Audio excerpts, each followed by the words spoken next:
নমস্কার সবাইকে, আমি মৌমিতা। আমার শর্ট ভিডিওতে আপনাদের সবাইকে জানাই স্বাগত। আশা করি আপনারা ভালো আছেন, আমিও ভালো আছি। আপনারা ভাবছেন না রোজই মোমো বানায় মেয়েটা, কি করবেন বলুন? বাড়িতে যা আছে তাই দিয়েই পেটের খিদা মিটিয়ে নিই। খুব খিদে পাচ্ছিলো এই সন্ধেবেলা নয়, রাত 10টা বাজছে।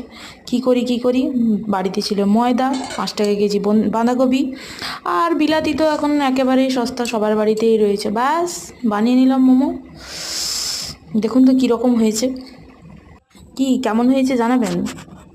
মেয়েটি রোজ রোজ মোমো বানায় না, কেন বাজারে যাব খেতে? এক প্লেটে 4টে না 6টা দেয়, আমার তাতে হয় না গো।